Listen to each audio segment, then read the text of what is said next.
In the future world, if you flunk a test, the government will inject you with deadly poison right away. The government will seal off the whole exam room with bulletproof steel plates. While students are taking the test, students don't even get scratch paper for exams. They gotta do all the math in their heads and answer on a tablet. Only the smart ones make it out alive. And trying to escape, no chance. They've got electric netting ready to fry them like bacon. If you're not a brainiac, you're done for. So in 50 years, the global population is about to hit over 20 billion. The UN's asking every country to cut down their population by 5% each year. Taking out the elderly doesn't make sense, they're on their way out anyway. And trimming the middle-aged folks isn't right either. They're busy contributing to society. So, the law states that they should reduce the population by targeting students aged 6 to 18. Students are looking at 12 exams from elementary through high school, each one deciding life or death. Constantly weeding out the underachievers will eventually lead to a population of high IQ individuals. This law is dubbed the thinning.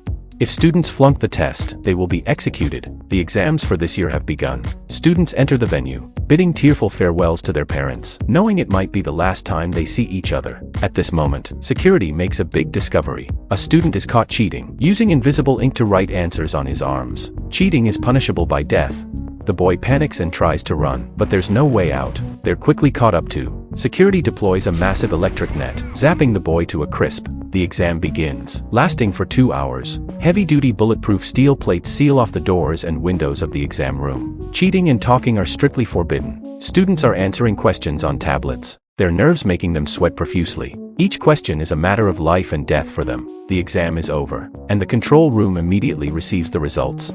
When students' names are called, they will be executed. They're all the ones who failed the test. A student tries to make a run for it but gets caught, and gets his head blasted on the spot. Lena is the top student in the whole school, breezing through the test, but her classmate Blake is really worried. Sure enough, Blake's girlfriend gets her name called, and is taken away on the spot. Blake quickly calls his dad, urging him to save his girlfriend. His dad is the governor of California, and also running for president of the United States. But his dad says, "We're all equal under the law," and refuses to help Blake. With no other choice, Blake decides to save his girlfriend himself. He takes down one guard with a fire extinguisher, and then tackles another guard to the ground. He tells his girlfriend to run, and she hurries off, but she's cut off by classmates who aced the exam. His girlfriend still gets caught, unable to escape the fate of being thinned. Blake is dragged out of the exam room, crying in anguish. Before you know it, the final thinning exam of senior year arrives. This school hottie, just to pass the test, actually gets involved with the proctor. After losing his girlfriend, Blake despises the thinning. He jumps rope 500 times every day, does 1,000 push-ups, all just to fight the guards. And the day before, he records a video message for his father before his demise. Today, I will be filling in enough incorrect answers. He plans to seek revenge on his father's indifference with his own death. My dad wants to stand by this system. Then I'll make sure he has no descendants left. However, his plan is discovered by his governor dad. Lena, on the other hand, is very worried about her sister's exam. His sister, just 6 years old and in first grade, is taking the death exam for the first time. In the exam room, they're showing cartoons to the kids. They don't understand at all. Failing means immediate execution. The children laugh happily, and pick up their tablets to start answering the questions. After a while, one child raises their hand. "Miss, I don't know how to do this question." The teacher really wants to give him the answer, but the invigilator next to them forbids the teacher from doing so. An hour later, the exam comes to an end. Predictably, the boy who asked the question is taken away for thinning. Meanwhile, in a different school, another exam begins. This test decides if students live or die. Fail and they'll be executed. All hearts are racing, everyone on edge, but Blake remains calm, awaiting his fate. He selects option D for every question, and skips the longer ones altogether. An hour before the end, he sets down his tablet, leaving the teacher astonished. Lena, the top student in the school, finishes her exam very quickly, even faster than Blake. But that's when things take a turn for the worse. When the results are announced, Blake eagerly waits to hear his name. But even after all the failed students' names are called, he still hasn't heard his. Blake looks bewildered. It seems like he's dodged a bullet. And as for the school hottie who hooked up with the proctor, even she gets her name called. She's been played by the teacher. But the biggest shock comes when Lena, who always scores top marks, is taken away for thinning. Even the proctor is astonished and breaks down in tears. She quickly intervenes, requesting a review of the results. But Lena's grades still show she failed.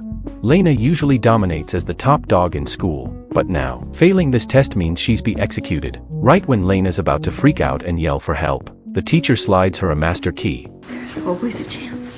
Lena holds back tears as the teacher whispers, "Get the hell out of here." Lena has no choice but to go to the thinning warehouse. 20 students are under security's violent coercion. They take off all their clothes crying. Lena seizes the chance to stash the key in her mouth, then quickly dries herself off. They all change into prisoner uniforms and are locked to their seats, awaiting execution. Over here, Blake looks for a chance to stir up trouble. He feigns illness, leaning against the corridor, trying to distract the guard. With a swift move, he topples the guard. He heads to the control room and sabotages the electrical system. The building plunges into darkness instantly.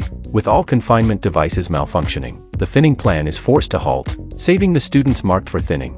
The teacher's ready to execute the failing students. But then, the power cuts out, releasing the seat shackles automatically. Lena seizes the moment to snatch the teacher's master key, escaping from the thinning room, but she bumps into a guard as she turns around, quickly ducking into a cabinet's corner. Trying to exit the hall, she's blocked by another guard. Thinking fast, Lena impersonates the teacher, then jumps on the guard's back, just in time for Blake to step in and help. They flee to the ventilation ducts. Lena's confused, insisting she couldn't have failed. Blake smells something fishy about his grades too, deciding to investigate the grade room. Suddenly, Blake slips and falls into the pool, silent as he can't swim. Lena jumps in to save him. After some CPR, Blake wakes up fine. They sneak back to the ventilation ducts, as they passing by the guard's room. These two students failed the exam, and the school wants to execute them. Just as Lena leans down, the key slips through the ventilation shaft and drops into the hallway, right where a guard is lurking. They both freeze in terror. Quick as a flash, Blake muffles Lena's gasp, saving them from detection. But with the hallway crawling with guards, they gotta snag the key to get to the grade room. Lena cooks up a slick plan. They raid the lab, scavenging light bulbs and iron wires. After rubbing them together, the iron wire easily magnetizes. They ready to use the principle to hook the key, before they can hightail it back to the vents. The guards spring their trap at the door. Blake tells Lena to split while he holds the line. As Blake hides behind a cabinet, the guard closes in step by step. Just as Blake lifts his head, the guard raises a baton right behind him. On the other side, Lena rubs the iron wire against the light bulb, slowly extending it through the ventilation shaft. The wire successfully attracts the key, and Lena carefully pulls it up into the air. But suddenly, something goes wrong. The students who fail the exam face execution by the state. Lena hooks onto the key, about to pull it up, but the guard grabs it in one swift motion. Lena holds her breath, frozen in place. Could she have been caught? But then, the guard suddenly releases the key, nodding friendly at Lena. As Lena takes a closer look, she realizes it's Blake. He's taken down the guard and donned his uniform. The two decide to split up. Lena takes the key to check the grades, while Blake heads back to rescue the students. Lena smoothly enters the grade room, surrounded by high-tech security. Using the key, she tries to access the system, but the password stumps her. At her wit's end, she looks up at the surveillance cameras and immediately sends a distress signal to her hacker friend for help. The hacker pulls up a video of the chief entering the password, and Lena successfully cracks it to access the system. She quickly checks her own grades, and indeed, 86% passing. Lena breathes a sigh of relief, but when she checks Blake's grades, he scored only 15%, yet still passed. Lena is extremely shocked. After all, 60% is considered passing. What could be the reason for this? Ever heard of the human thinning plan? Students flunk a test, and they get thinned, but the test scores are being rigged. The governor sees his son Blake's will before the exam, and he's furious. He specifically bribes the police chief to switch their grades. Then Lena discovers that regular students have been made scapegoats for the children of high-ranking officials, and teachers are openly trading grades to push girls into compromising spots. Right now, the governor is publicly brainwashing the nation, falsely claiming that Lena attacked a cop due to failing grades, and locking up students is for their own protection. Students with poor grades are considered parasites. We should eradicate them entirely.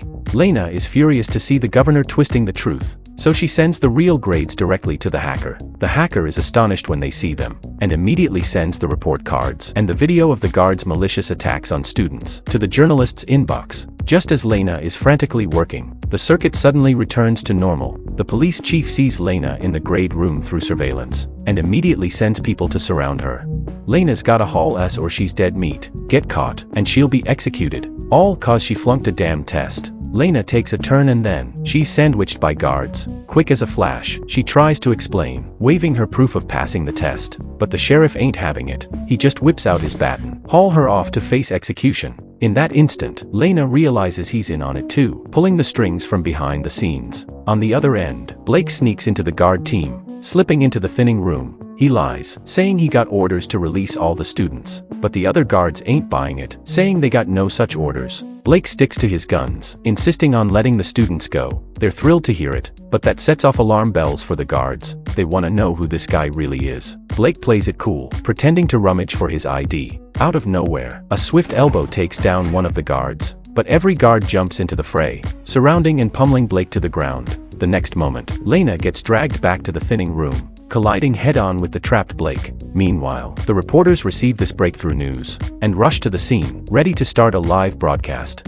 In a future world, failing an exam means facing execution, yet the governor is cheating for his son. The journalist exposes the truth about Lena and Blake swapping grades, revealing the mastermind behind the scenes to be none other than the governor, who is gearing up to run for president. Immediately, the governor is called upon by higher-ups to conduct a thorough investigation. If he can't calm the public and resolve the issue, his political career will be toast. The governor finds himself caught between a rock and a hard place. Just as the sheriff finishes loading the poison, ready to inject it into Lena's major artery, he makes his routine call to the governor, awaiting instructions for the execution. The governor, however, hesitates and shows reluctance. No, there's been a change. He's forced to make a correction to the list. Is he really willing to sacrifice his own son for the greater good? The sheriff can only obey orders, and releases all the high-achieving regular students. Lena immediately realizes her restraints have been undone. With a swift move, she rushes to embrace Blake. Just as the two passionately kiss, the guards are ordered to enforce the new list. Lena gets pulled away by the guards, while Blake surprisingly gets bound by them. The other students who had their grades tampered with are also taken back into custody. The rich second-generation failing an exam breaks the law and leads to execution. He angrily shouts, Do you know who I am? The guard remains unmoved, steadily advancing with the poison in hand. He injects it into Blake's body. Is Blake really done for? Lena manages to escape the exam hall and reunites with her family, embracing them tightly. The regular high-achieving students receive fair treatment, and even the teachers are excited, embracing Lena. However, only the sheriff is arrested and questioned. So it turns out, the governor had already distanced himself, shifting the blame onto the sheriff. He sacrificed even his own son for the sake of his political ambitions. He still hypocritically claims that his leadership in the thinning program, even sacrificing his own son, is for the betterment of the citizens and a brighter tomorrow. That night, the car arrives at a secret base. Inside, the high-achieving students are seen unconscious, being transported to a hidden chamber. The assembly line is filled with workers. Miraculously, Blake awakens. He struggles to open his eyes, and is astonished to see his girlfriend, who was supposed to be thinned, still alive. It turns out that every year, the regular students who were thinned are actually exploited as cheap labor, allowing the high-ranking officials to maintain control. This reveals the true purpose of the thinning program. This movie's called The Thinning. It's a must-watch, so I recommend checking out the original. If you enjoyed the video, don't forget to like and subscribe. Catch you next time. Bye.